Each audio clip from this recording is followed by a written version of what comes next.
ગુજરાતમાં દારૂબંધીના દાવા પોકળ સાબિત થઈ રહ્યા છે। રોજે રોજ દારૂ ઝડપાવાના કિસ્સાઓ દરેક શહેરમાંથી સામે આવી રહ્યા છે।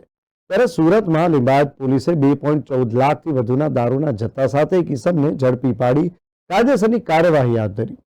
મળતી માહિતી પ્રમાણે હોળી ધૂળેટી પર્વ અને લોકસભા ચૂંટણીને અનુસંધાને ગેરકાયદેસર પ્રવૃત્તિઓ નાબૂદ કરવા ઇન્ચાર્જ પોલીસ કમિશનરે સૂચના આપી છે। જેના અનુસંધાને લિંબાયત પોલીસની ટીમ પેટ્રોલિંગમાં હતી। આ દરમિયાન પોલીસે બાતમીના આધારે એક આરોપીને દારૂના જથ્થા સાથે ઝડપી પાડ્યો। પોલીસે આરોપી પાસેથી વિદેશી દારૂનો જથ્થો ઝડપી પાડ્યો અને લિંબાયત પોલીસે સાગર ગણેશભાઈ લોખંડેની ધરપકડ કરી। અલગ અલગ બ્રાન્ડના દારૂનો જથ્થો કબજે કર્યો। પોલીસે રૂપિયા 2,14,600નો દારૂનો જથ્થો કબજે કરીને આરોપીઓની ધરપકડ કરીને કાયદેસરની કાર્યવાહી હાથ ધરી છે। આ ગુનામાં પોલીસે બબલુ ઉર્ફે ડમરૂ કાલીપ્રસાદ ગુપ્તાને વોન્ટેડ જાહેર કરી કાયદેસરની કાર્યવાહી હાથ ધરી। ગુજરાતમાં દારૂબંધી છે, છતાં છેલ્લા 1 વર્ષમાં 19 કરોડથી પણ વધુનો દારૂ ઝડપાયો છે। સુરત મ્યુનિસિપલ કોર્પોરેશને અગાઉ આ કરતા બમણો દારૂ ઝડપ્યો હતો ને આમ તો ગુજરાતમાં દારૂ પર પ્રતિબંધ છે, પરંતુ કહેવાય છે કે કદાચ અન્ય રાજ્યો કરતા ગુજરાતમાં ચોરી છુપીથી સૌથી વધુ દારૂ પીવાતો હશે। બીજી તરફ બહારના રાજ્યોમાંથી જે દારૂનો જથ્થો ગુજરાતમાં આવી રહ્યો છે તેને રોકવા પોલીસ પણ તેટલી સતર્ક છે।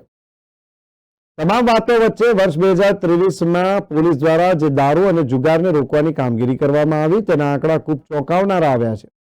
એક તરફ જ્યારે સરકાર ગાંધીનગરના ગિફ્ટ સિટીમાં દારૂ પર છૂટછાટ આપી છે, તો બીજી તરફ તેનો રાજ્યભરમાં વિરોધ પણ થાય છે। પરંતુ આ તમામ વાતોની વચ્ચે પોલીસે દારૂની હેરાફેરી રોકવા માટે જે કાર્યવાહી કરેલી છે તેના આંકડાઓ ખૂબ ચોંકાવનારા આવ્યા છે। જો ગુજરાતમાં દારૂબંધી હોય તો કદાચ છાને ખૂણે દારૂનો નાનો મોટો જથ્થો હેરાફેરી કરી શકાય તે માની શકાય, પરંતુ ગુજરાતમાં છેલ્લા 1 વર્ષમાં કરોડો રૂપિયાની દારૂની હેરાફેરી થતી હોય છે। આ વાત માનવામાં નથી આવતી, પરંતુ હકીકત છે કે સ્ટેટ મોનિટરિંગ સેલ દ્વારા વર્ષ 2023માં ગુજરાત રાજ્યમાં દારૂની હેરાફેરી અટકાવવા માટે ખૂબ સરસ કામગીરી કરી છે। તેના પરિણામે રાજ્યમાં ખૂબ મોટી સંખ્યામાં દારૂનો જથ્થો પકડાયો છે। સામાન્ય રીતે ગુજરાતને રાજસ્થાન, મધ્યપ્રદેશ અને મહારાષ્ટ્રની 3 બોર્ડર જોડે છે અને આ 3 રાજ્યોમાંથી મોટા ભાગના દારૂનો જથ્થો ગુજરાતમાં આવે છે। મહત્વનું છે કે અત્યાર સુધીમાં ગુજરાતના નામચીન મોટા 4 થી 5 બુટલેગરો કે જેમણે સમગ્ર ગુજરાતના અલગ અલગ વિસ્તારોમાં દારૂ સપ્લાય માટે વહેંચી લીધા હતા, પરંતુ ટેટિંગ સેલની ટીમ દ્વારા આ તમામ બુટલેગરોને પકડી પાડવામાં આવ્યા। હવે અલગ અલગ નાના બુટલેગરો ફરી સક્રિય થઈને ગુજરાતમાં અલગ અલગ રસ્તા પરથી દારૂ ઘુસાડી રહ્યા છે।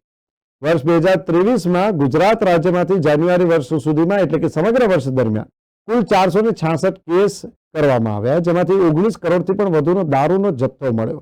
39 કરોડથી પણ વધુનો મુદ્દામાલ કબજે કરાયો। જોકે વર્ષ 2022માં એસએમસી દ્વારા 10 કરોડથી પણ વધુનો દારૂ પકડી પાડ્યો હતો, જે આ વર્ષે ડબલ દારૂનો જથ્થો પકડી પાડ્યો હોવાનું માની શકાય છે।